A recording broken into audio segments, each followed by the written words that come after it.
Hey guys, how you doing? I wanted to I wanted to introduce you to Jake, a friend of mine, to have a good conversation. Actually, I want to tell you guys, I had a plan to do a podcast. Excuse me. I wanted to do a podcast in 2019. In all honesty, been quite fearful about doing a podcast.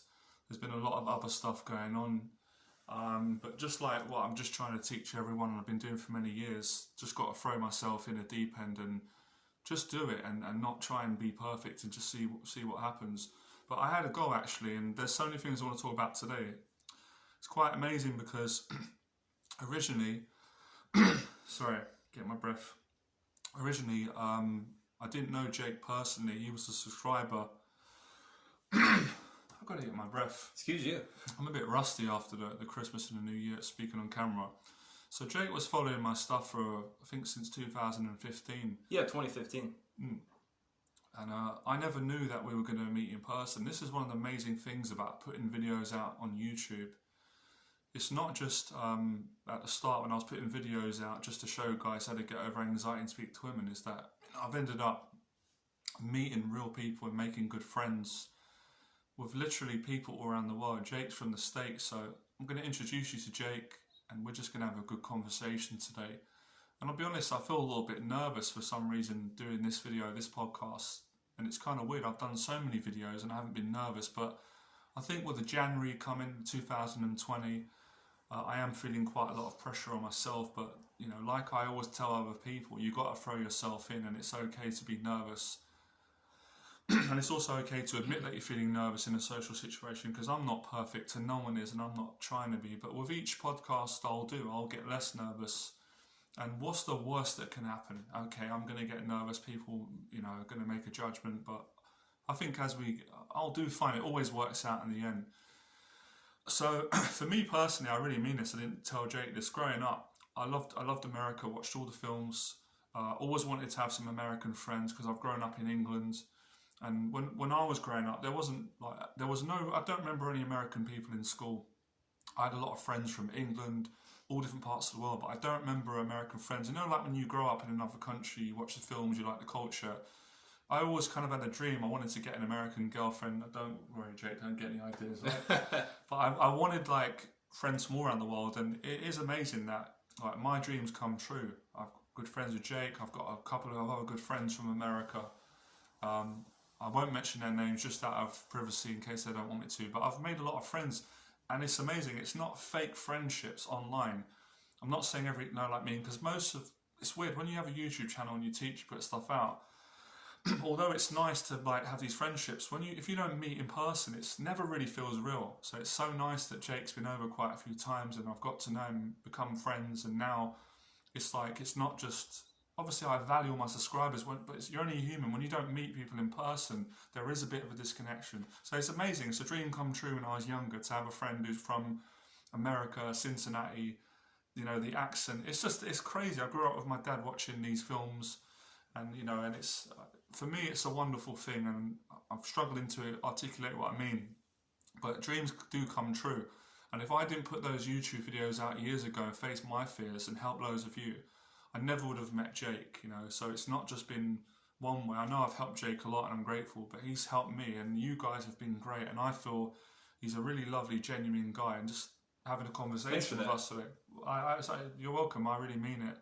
I like good, genuine people, and just having a conversation today, you'll get something positive out of this. Now I feel a little bit more relaxed, my nerves are settled, and it's because, like I said, this is something new. I know I've done the podcast with Lee, I'm comfortable with Jake, but it's like me doing this with Jake now represents me going forward, and then I'm going to bring on some friends and see how it develops. I know it's on the phone, it's not it could be more professional. I'm not going to put pressure on myself. I still think this is good enough. I might make it more professional. Anyway, I've talked a lot. Over to Jake. We're going to talk about some things that we're passionate about, and we're just going to see where it goes. So yeah, man, thanks for coming on the podcast, and I appreciate it. Thanks for coming in, man. It's great. Yeah, it's a pleasure being on the podcast with you. Thanks for being open during this podcast and sharing like everything you've been thinking, because like I definitely relate to that. Like I get nervous when I get on camera sometimes. Like even right now I'm a little bit nervous, but the more you like practice something, the more it becomes natural, and the words flow, the right things like come about. And you know, I've never like really done a podcast before, but I mean, I love it. Like it's something I want to continue to branch into.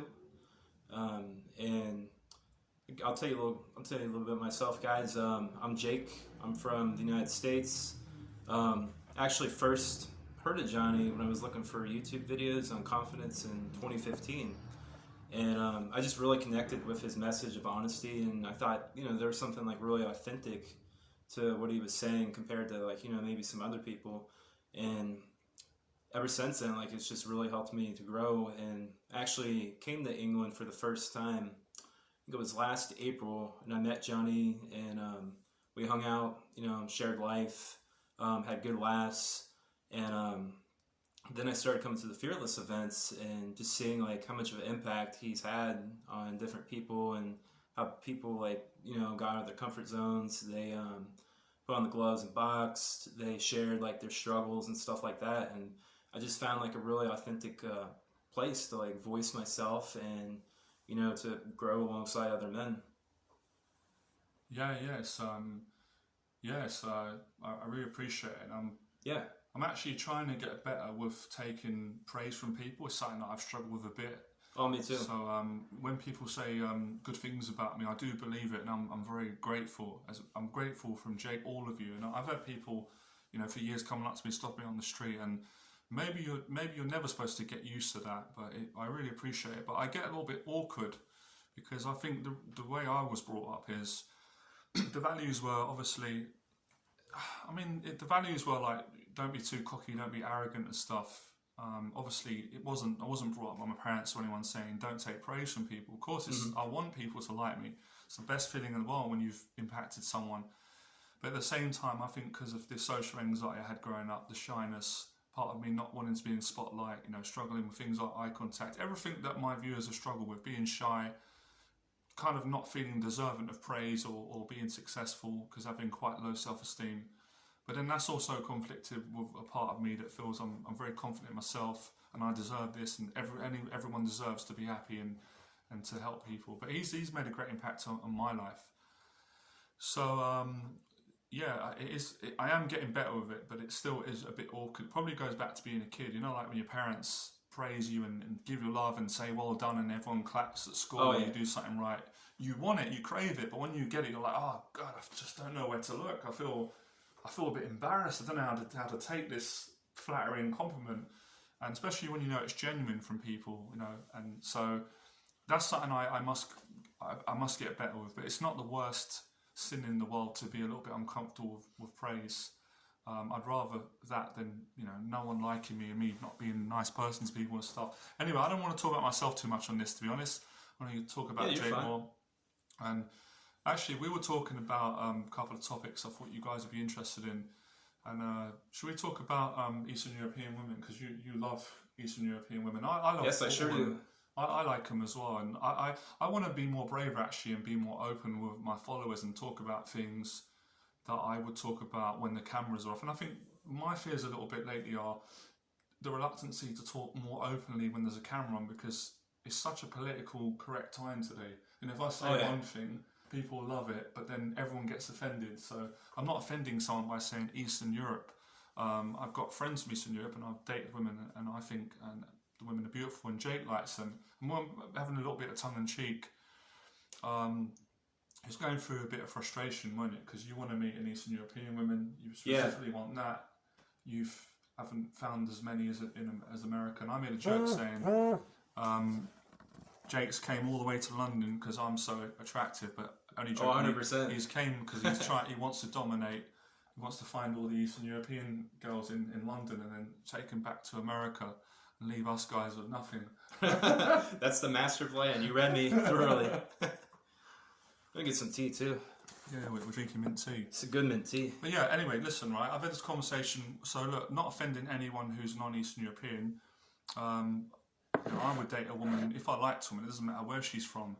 But it just so happens that a lot of guys in this community, whatever you call it, friends, Jake, especially today, they seem to be more attracted to Eastern European women than, you know, women of your own culture.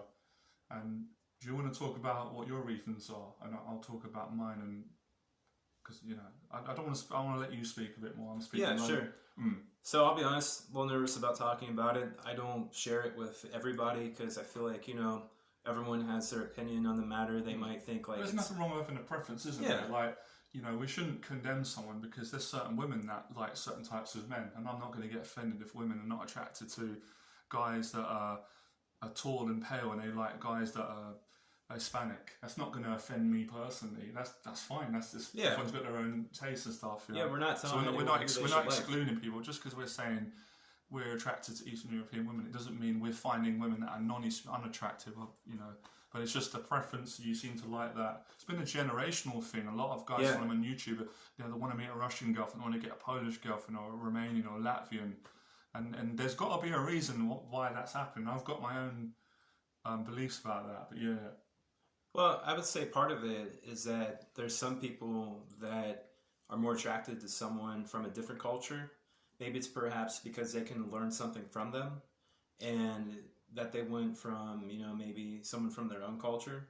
So there's a sense of newness to it, dating a person of a different culture.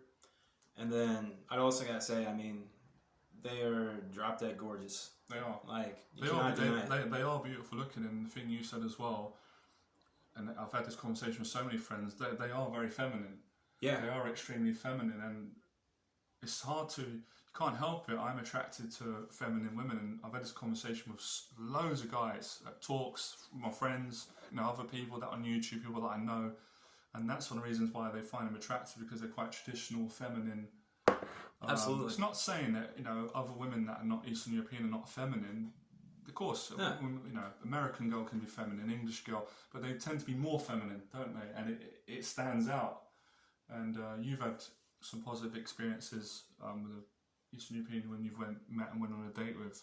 Yeah. So, I'd like to say to the guys what your thoughts, but I kind of know what all their thoughts are, because so many guys comment up and say, I went to this country and I like these women. But I don't know, I think it's fine. It's fine to have a preference. Oh, I agree too. Is that it? Next thing was that I'm probably going to talk more about it. Well, I'm trying to think if I have any more thoughts on the matter.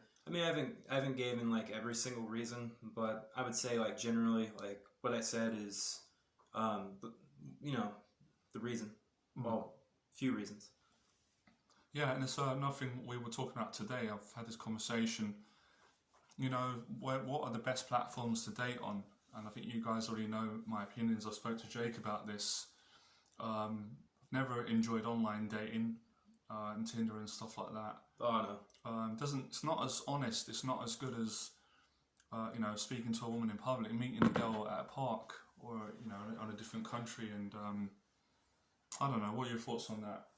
Well, I've been there and done that. I've used online apps. I'm really not a fan of them because I think there's just an intrinsic reward with going out and approaching a woman and telling her how you feel.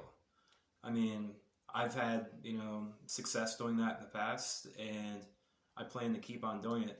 My struggle has just been, like, wanting to meet the right type of woman, and I haven't been running into them as much, so I feel like with 2020, like, I'm meant to just travel more so that can happen.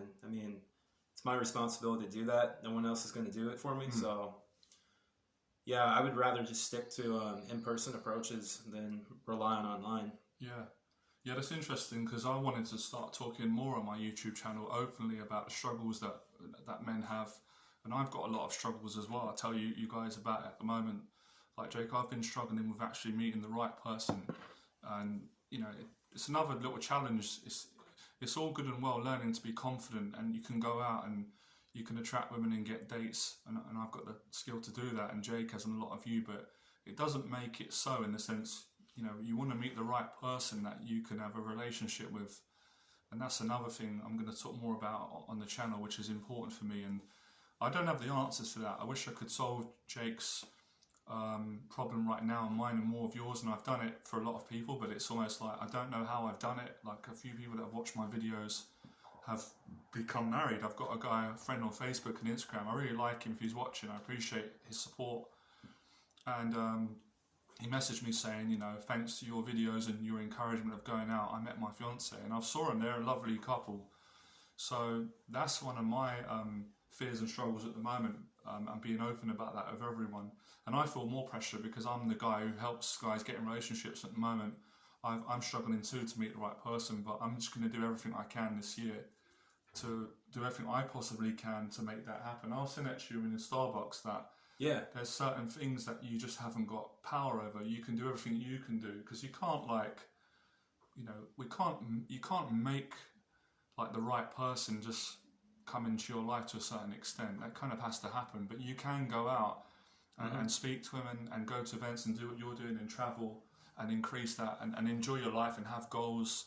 And I don't think there's any dating coach or relationship coach who can guarantee you a method where they can guarantee you, okay, I'm going to give you this, tomorrow you're going to go out and you're going to find your wife and the ideal woman for you. But they can definitely give you the tools to improve your character, your social skills, and that's what I've been giving people. But I felt it was nice, Jake, coming over because I was just asking him earlier for guys, I don't know how you guys feel, this is how I feel.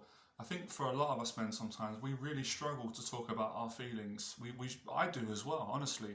We struggle to say at the moment, I'm in pain and I'm a bit down and depressed because I haven't got a girlfriend yet and I haven't met the right woman and I'm trying but it ain't working out. And you know, I understand you might be applying my teaching or someone else's teaching or Jordan Peterson's and it's a great teaching and it works, but it's not working for you at the moment.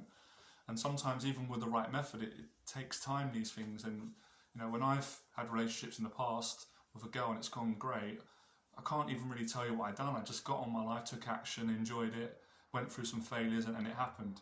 So I think it is good to talk about these things. It does, and not in a negative way, not in being a victim, sympathy, in a positive, strong, man-to-man. I mean, I already feel better having this conversation, so I felt like having a conversation with Jake, hopefully I can help him and the Fearless group can help and he can help, we can help each other. And also have a good outlook on women because there's a lot of great good women out there, whatever woman you're looking for. And I admire his effort. You know, he's got on a plane from America and coming over to England. That's becoming fearless. That's facing your fear. So I have always admired that in people. You know, people that are brave, that are scared, but they take the action anyway. Because it's so easy to go, I'm scared, I'm not doing it. And I don't know, like you have your say. I feel like I'm really talking a lot today. Probably a voice in my head, but you know, we're so scared, men, to talk about our real emotions, and I know because I've been working with people for years. And when guys are with me in person, which is great, they'll tell me everything and get it out. But when they're in their own social life, they keep it bottled up, and I do that a little bit as well. Like I'll tell my mentors everything, but I might hide it from my family, or I might even hide it from my friends sometimes. What I'm really feeling and going through. So I don't want to sound like I'm moaning and complaining, but there is a right way of getting it out, and I'm hoping to create some videos, a little bit of help for men and for people. And I'm not excluding women, by the way. So when I say just men, it's not like if a woman comes into the video and she's dealing with stuff, but it's just stereotypically, women tend to talk more about their emotions. It's not common. We're not encouraging men to do that. It's almost, we feel like we're going to be weak or unmanly. But I think it's not true. I think it's a myth. It's outdated. It's a good thing to get these things. And then you can find a solution. So it was good having that conversation with you rather than just messaging on the Facebook group and getting in person. Absolutely. Because I really mean it. I've said to you off camera, I think you're a great guy. Like loads of the guys who follow it, and you will meet the right woman. You will meet the right person. And I'll be honest, I feel like even a bit of a hypocrite telling you that at the moment because I don't have my ideal woman right now, but I have had my ideal woman in the past. I have had a successful relationship and helped many men, and I definitely believe in you. So I think it will happen. Probably going to happen soon this year. Yeah, thanks for that. Appreciate that. Well, you're welcome. So I hope to inspire you watching this, just whoever you are, to face your fears, become fearless, and that's what the platform was about. It's not just like face your fear, go out and talk to women. It's like whatever fear you've got, social fear. Like today, I've faced my fear. Jake has. I feel already better than the first few minutes of doing this.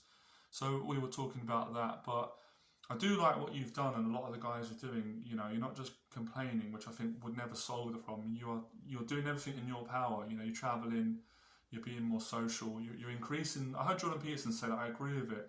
You do everything in your power to increase your chance of reaching that goal, and the rest is over to, we're going to faith, God, or luck, whatever you want to call it. What else do we want to talk about as well on this thing as well?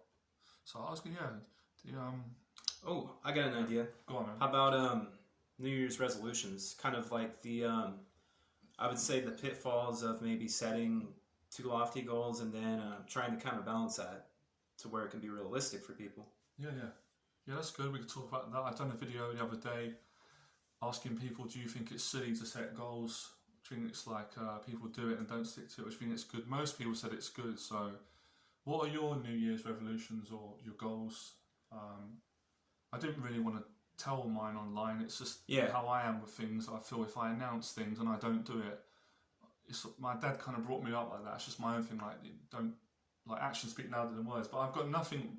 If people want to announce it and that helps them, then that's great. But it's just what works for you. I find it doesn't work for me when I tell everyone all my goals. I'll talk about everything else, help people talk about what I'm struggling with. I did talk about the goal anyway, so yeah. Yeah, I think it's okay if you share a guideline.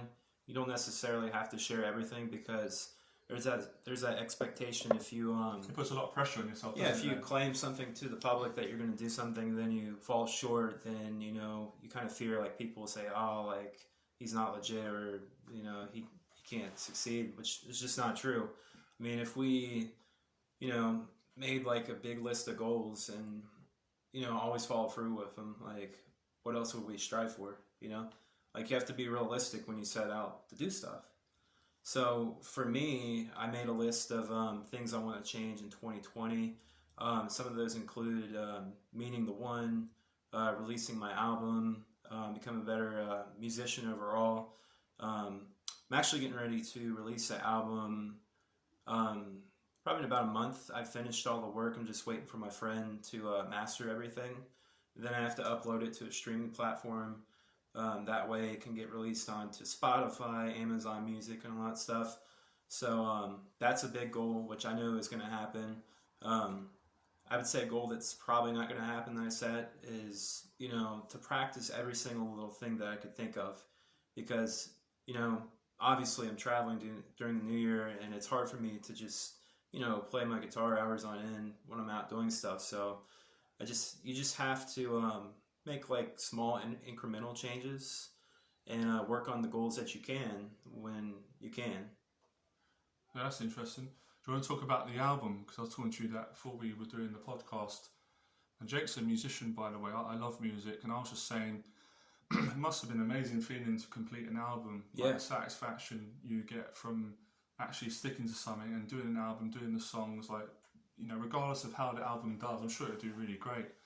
But how was that like for you? Because I know what the process for me is like, making YouTube videos, doing events, and it's got its stresses, it's stressful, it's fearful, but it's very rewarding as well, especially when you just enjoy it and you follow it and then it works out. You just kind of get stuck in and start enjoying it, and it just sort of takes off. Was it like that doing the album? So this is something I've been talking about doing for years. Because I think when I was around 20, that was the time where I really kind of started first writing songs. I never really quite completed them, and I still have like old journals with songs that I never finished. But about 2 years ago, I actually took a trip to Los Angeles, California for the first time, and I had some events happen there that inspired a lot of my songs. I remember when I was on the beach with my friend Anthony, I was just thinking like, I can't write it all, like, like I can't finish these songs, like, why can't I do this? But then, trying to think when it was, I think it was around April, I actually finished my first song and recorded it, but I didn't really feel like too good about it, so I decided to re-record the song with my friend Adam. I've recorded 6 songs total, and it was a personal goal for me. It's just to complete an album, and I mean, just the feeling is phenomenal to do something you say you're gonna do, and then see that come to fruition. Yeah, it's just that's the key thing. Actually, I just wanted to stop you there. I love things like this, going in what you just said. That I find that so helpful to people, to everyone, to me, people watching. It is such a great feeling, isn't it, when you say you're going to do something and you follow through and do it. And it sounds simple, and we hear these things and we get used to it and we go, yeah, that's great. But when you, like, if you say I'm going to do that and you do it, it doesn't always have to be something big, and especially with something like doing an album, because I can imagine, I'm not a musician, but I love music, and I kind of understand the creative process for artists. I bet a lot of musicians say they're going to do it and then they don't follow through, or they start it and they take themselves out of it, or they get fearful about putting it out. So to actually finish it, I think that's already success. That's big success. So what were the biggest challenges then doing the album and the process? Were there lots of fears that you had to work through? Did you have to get past lots of voices in your head saying, it's not going to be good enough, don't do it? Do you have to sort of listen to your part of you that says, it is good enough, it's great, I'm excited about it? Do you have that battle with it? Oh, absolutely. Creative battle. I mean, 100%, yeah. One of my, and how do you keep motivated? You know, like, I find this fascinating. I don't know if you're related to this, I'm going a bit deep here, but people that have sort of had social anxiety and introverted people, I find we can get very inspired and we can be great today. We can start the album today, but then tomorrow comes and we're a different person and we're not in the mood. It's like, I don't want to do it now. I'm feeling anxious, or I don't feel good, or do you understand? Do you go through that when you're making an album? And then you might have a period where you're just in a moment where you're good, you're feeling good, and I go through that a lot. So I was wondering if you go through that. Oh, absolutely. When I was recording the album, I was having troubles with my singing voice, and I've had people in the past try to tell me I can't sing, but I've just continued to practice. I practiced my songs more, so like when I went to the studio, I was a lot better than I was previously. And my producer friend, Adam, he even told me that he's seen a lot of growth in myself, and there was like a push because I wanted to accomplish making the album happen. There was that push to just practice. Like, you might like struggle with something for like months on end, but eventually like you smooth things out and you see a better version of what you created, over time. That's great. What's the name of the album, and what are the songs about? Okay, so the album is going to be called Across the Spectrum. There's going to be 6 songs. I might actually make a 2-volume album, so I'll release the first album and then down the road release a volume 2. But that may change. I may end up changing the name. Like, who knows? Like, inspiration kind of leads you to different places at different times. So I'm actually going to release a single called I Could Be Your Man. That's going to be the first song. And then after that, I'm going to release the whole EP of 6 songs. And genre-wise, I would say I'm a singer-songwriter, but I'm also all over the place when it comes to musical influence. Who was your influences, your musical influences growing up? Like, what musicians did you listen to? What genre of music do you like? So when I was younger, I wasn't always like actually into listening to a lot of music. I went for a period where I didn't really listen to it, but then I got like into like, singer-songwriter type stuff like Goo Goo Dolls, Bob Dylan. I also liked Jimi Hendrix. I also liked metal music. I liked Skillet as I got a little bit older. But I mean, I would say the big influence that really got me to see who I was as a singer-songwriter was John Mayer. And I just really connected with his message and his songs, and he has a unique sound. So it was sometime during college when I got more into his music and gonna cling to it for inspiration. That's great, man. Some good artists there. Yeah, I love music. I want to bring on more people like yourself that love music and films and talk about it on the channel. That's another thing as well. Gave me an idea when me and Jake were speaking. I think another really good thing to help you deal with anxiety and fear and to build your confidence and be happy is, I know it's like a cliche again, but it really is, and I know everyone says this, but I'm saying it from me. If you do something you love, I think the fears never completely go away, but when you enjoy something, you almost, when you're enjoying something, you forget you're frightened, don't you? It's a bit like when you go out and speak to women, you might be scared, but once you get into it and you get good reactions and you meet someone you like, or you have a breakthrough, or you get past a certain block socially, you start enjoying it. And I sometimes think, do we ever get rid of the fears, or do we just have temporary moments in our life when we're doing music or whatever, things that we like, YouTube, teaching, or whatever activity, where we're just sort of present, enjoying it, and then we forget we're scared. And when you come out of the enjoyment, that's when the fears come in again, don't they? Everything hits you, the feelings and that. But Sounds amazing. I could talk to you for hours about that, and I will talk much more. That's the thing with the conversations. I want to talk to so many people like Jake, people that everyone's interested, everyone's got something nice to say. This is going quite well at the moment. I'm quite pleased with what we've done. Yeah, I'm not gonna. No, you're welcome. I'm not gonna be hard on myself and try and be perfect and try and be like other podcasts, because I'm a real fan of podcast shows and getting people on. But it's already been 30 minutes, and that's interesting. Anything else you want to talk about? We've talked about travel. A bit of travel. Eastern European women. Music. What else is there? Let's see. I'm actually really excited for your event on Sunday. Oh yeah. I didn't even think. I did promotional purposes. I've got the Fearless event on Sunday, and I wasn't lying or exaggerating, guys, when I was saying that this event is amazing. It's attracting a worldwide audience, and it's free. And I didn't. This is nothing I didn't plan. Bit of a happy accident. No innuendo intended, but I just created it from going through some difficult times a year and a half ago, and it's going well, and it's really easy going. It's great. You should come along to the Fearless event. What do you like about the Fearless event then? What did I like about it? Well, I like that it gets guys to come out from all kinds of different backgrounds to just be with each other for a few hours, to share life, to share their burdens, to share what they're passionate about. And I think that men, like a lot of men just like live in isolation, and I've had periods of isolation. Like, yeah, I'm kind of dealing with that back at home. Yeah, and we should talk more about that, because that's something I know a lot of guys are going through. I'll be honest, I've been going through a little bit of isolation last couple of months, and don't people feel sorry for me. It's my own choice. I've just been going through a stage, you probably relate, Jake, and people, where I've kind of just wanted a little bit of a break from people. I felt a bit burnt out from all the years of everything, and now I realise it's a problem, and that's the reason why I like the Fearless event, because it does get you out of isolation, doesn't it? And a lot of people at the start probably feel like they don't want to come in a way, but once you get there, I like the honest conversations with everyone, that is so open, it doesn't feel pressured or cheesy or like a life coaching event, and everyone's on the same level, and I really enjoy doing them. That's why I'm going to keep it going.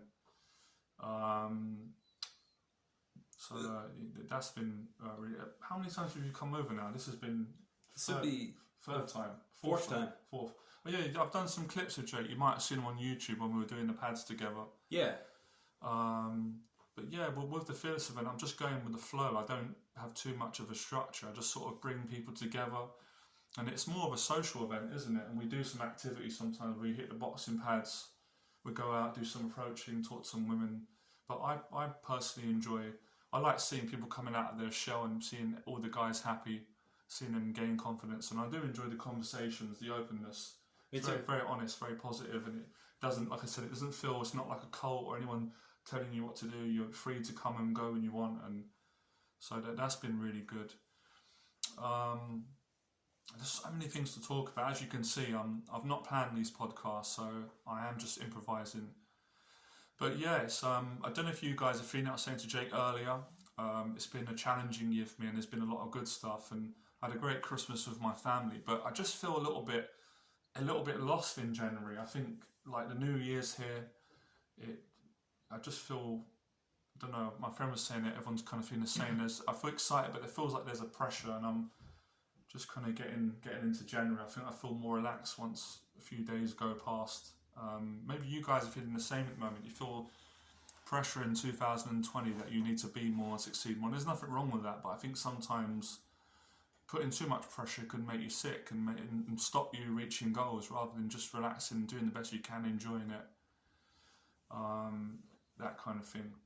What about sports? We spoke about earlier about swimming for mental health, swimming, boxing, running. I'm a big, very passionate about sports, and I've always had this idea for guys that are struggling with women. If you get down the gym and you start working out, and I really think it's important to enjoy doing sports. And like some people say, you have to go gym. I think if you go in gym and you're not enjoying it all the time, it's not always good. But I really enjoy it. I like going. I get it. It makes me feel good. What about you?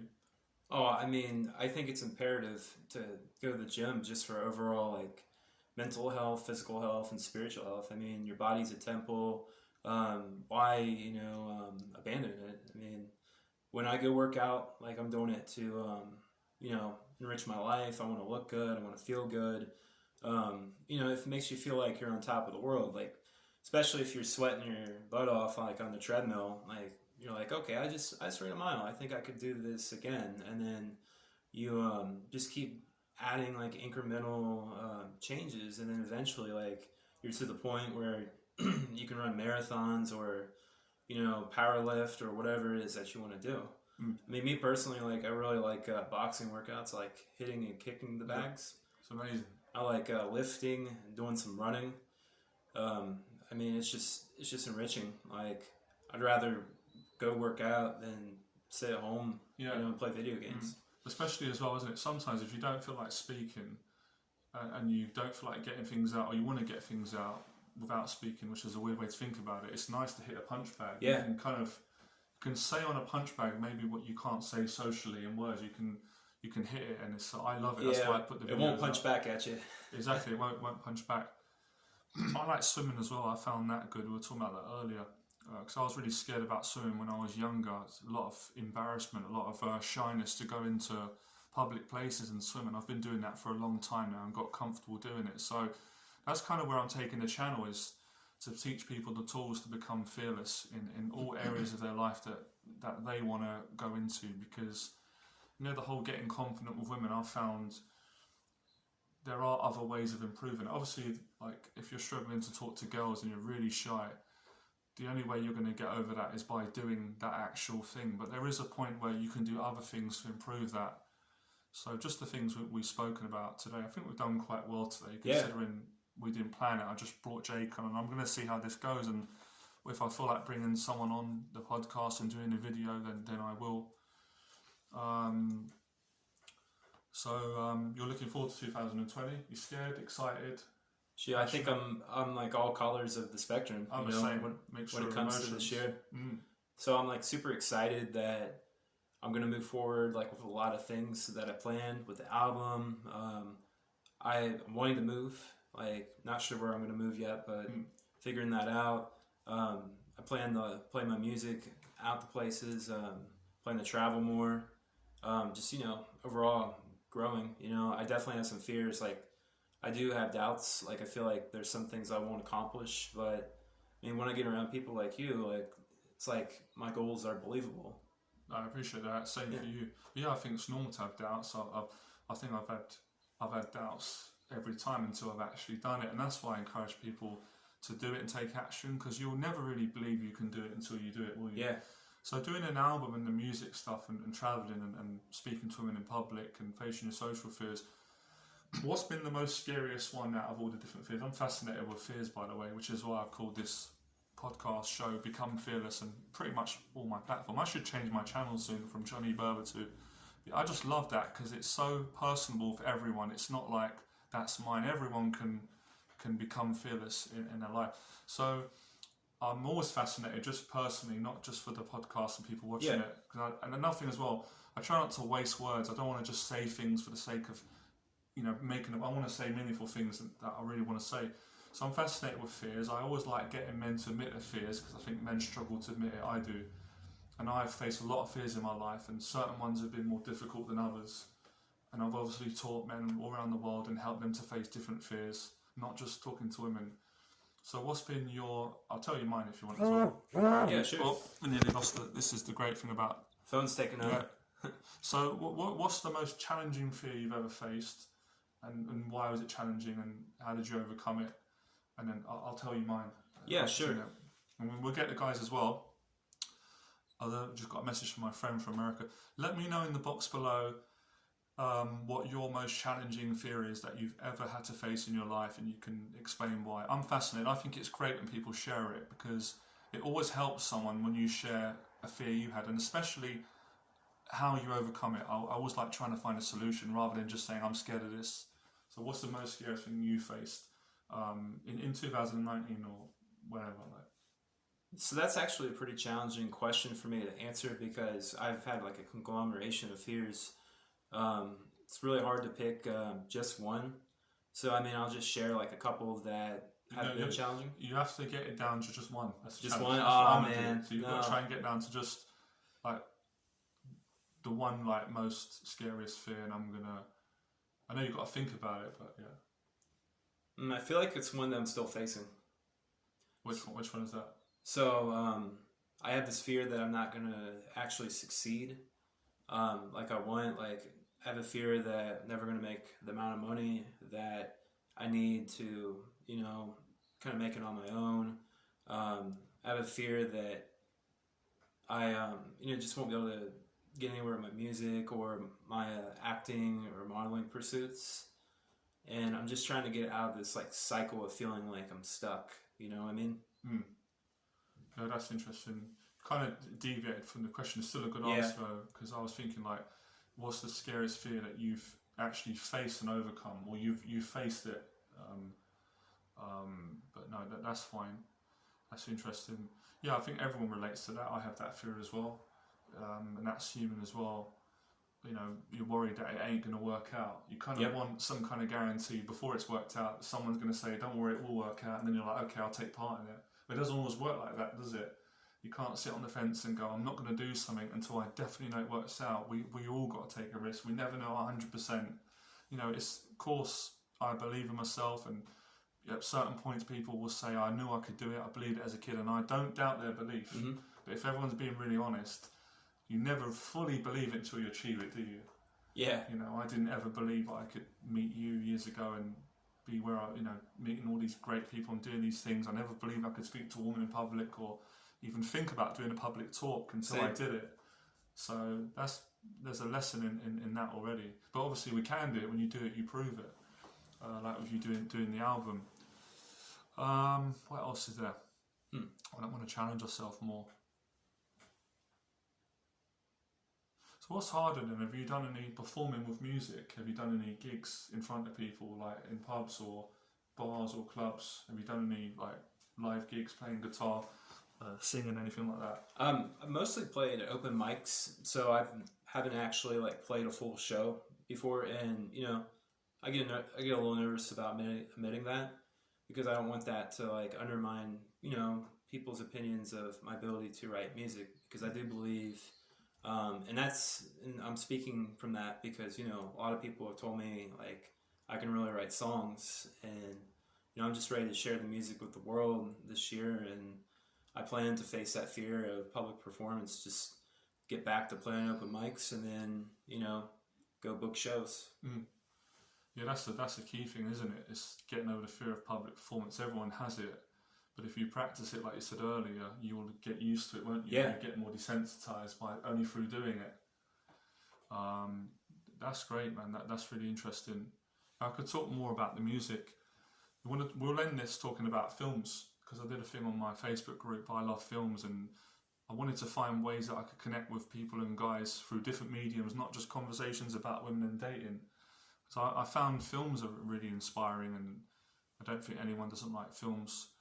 What's a good film that you've seen lately, or any good films that have inspired you? Yeah, sure. So what about the Johnny Cash film? What's it called again? I watched it years ago. It's good. It's called Walk the Line. Walk the Line. Walk the Line. That's a brilliant film. I recommend it. So that story actually that spoke to me, because Johnny Cash, he was one of the great American folk songwriters. Did he struggled with anxiety performing? Is that why he drank a lot in the film? He had that alcohol problem. He's so talented, and when they're on stage, they look fearless. I used to always think that you're a musician. I used to think, wow, musicians are amazing. They don't get scared. But I've got some friends in musicians. Oh, we do. That's what I mean. You're human, whether you're a musician, a dating coach, boxer, songwriter, YouTuber. You're scared. You have fears. Yeah. Everyone does. It's just we get caught up in the title, especially when you see famous people. But I suppose it's two things: it's how you handle it, and whether you go ahead and face the fear and do it rather than not doing it. Yeah. Is it more scary doing the music performing open mics than it is going out and speaking to women in public? Are they the same feel? They're a bit different. Because I've never done any singing, obviously, in public. I would. So I've done other ones, so I can imagine. That's a weird thing about fear. Like I sometimes think, is every fear the same? It's just that the scenario is different. Like talking, if you're scared of talking to women, if you're scared of doing a YouTube video, if you're scared of singing in public, if you're scared of traveling, they're different situations, but the actual thing that you're frightened of is the same feeling. You know, fearful emotions, feeling uncomfortable, you know, fight or flight anxiety. Well, I'd say your behavior in response to it is going to be the same. You know, if you're avoiding playing like music in front of people, you know, you might avoid taking on other fears. But I mean, sometimes people, they'll face a fear like giving a public talk, but they still might be nervous about going up and speaking to women. Yeah, that's what's fascinating. Like everyone's got fears. Like some people, as you said, can do public talks or jump out of an aeroplane, but they can't go out and ask a girl out, or they can't go on YouTube. They're so scared. So yeah, that always fascinates me about people and fear and the psychology. That, you know, some people can go to the army, and I've worked with guys that have gone out, you know, been in the army and at war, but they're petrified of going out talking to a girl. I've had other people that are not scared to talk to a girl, or they're not as scared, you know. So that's interesting. All right, we'll probably wrap it up now. It's been 45 minutes. It's been good. I'm glad we've got this started off. Thanks for coming on, man. I appreciated it. And, thanks for having me. Oh, you're welcome, man. And I'm just see where this goes. I'm not going to put pressure on myself. I hope you guys got a lot out of it. We didn't plan it. I was a little bit jittery and nervous at the start. It's fine. I'm glad you can see that. I hope I can inspire other people. You don't have to be perfect. The main thing is that you do it and take action. And you always get more confident the next time. I'm going to do this many more times, and I'm sure I'll get better each time. Probably did better than I thought. I thought you were great as well. Thank you. You on too. Camera, you were. Was you nervous about coming on and doing it? Yeah, I definitely was. Do you nervous. feel it inside? Yeah. When we're doing, is there moments where you're talking and you feel relaxed, and then you can feel the anxiety rising? Yeah. And the panic. So, but it's great we did it, and this is a good example to inspire other people to become fearless. So, yes. It's great you guys got to meet Jake, and I think he's really inspiring, the fears he's faced, and hopefully we'll do some more podcasts to see more of Jake. You want to point anyone anywhere to your social media or your music if you want to? Yeah, sure. So I can leave links below the video or your Facebook or whatever. Yeah, sure. My name on Facebook is Jake Judy. I actually deleted my Instagram, and I actually share why. I just got tired of, treating it as something I looked at every day, and, it just kind of consumed my life a little bit, so I cut it out. But once I get my single released this month, I'm going to get back on Instagram. I'm going to make it strictly just for sharing music. Not really going to use it for other purposes. It's just to get my music out there, to, connect with other people, and I hope that the music lifts people up, and they can relate, because I think that's what you didn't really say actually before we go. I mean, people can check it out anyway. Maybe it's better, but what is the music about? Because you didn't really go into what it's about. Sorry, I didn't mean to avoid that. That's all right. What are you talking about in the music? Is it about you? Is it about your experiences? Is it about love? Is it about girls? So it's a mix of all that. I wrote 6 songs, varying from the genre of folk, funk, acoustic, pop, and quite a few songs have to do with relationships. One of the songs was inspired by, many of the songs was inspired by a girl that I met when I was in LA. She was actually Russian, and it didn't get into a relationship, but I kind of created I took some artistic liberties and kind of added on to the stories of my music. There's a song called All Over Again that I really like. I think it's one of my best songs I've ever written, and it's about wishing that I could be young again. I could be 16 when I first started playing guitar, and having the knowledge of all the mistakes I've made at that age. That way I can make the right decisions, because I think we all wish we could do things over again. That sounds great, man. I can tell your music's really meaningful, and I'm looking forward to listening to it, man. And, I'm going to share it with you right after the podcast. Great. So you can find Jake Judy. So I'll leave. They find you on Facebook. Yeah. For Jake Judy. All right. Check Jake Judy out. I feel really pleased that you guys have met Jake, because he's sort of, in a way, I don't know, he's sort of become famous. A lot of my other friends will recognise him because the name's very it's a good marketing thing. Jake Judy stands out. So a lot of when I'm with friends or if I've been with students, they've said, "Oh, Jake Judy, that guy. Everyone seems to got to know you." So that's brilliant. So yeah, thanks guys. Hope you enjoyed it. It was nice talking to you guys. Yeah, it was great, and I'll see you on the next one. And I hope it inspired you to be a bit more braver and face your fears and build your confidence and just to be yourself. All right, thank you, man. Night.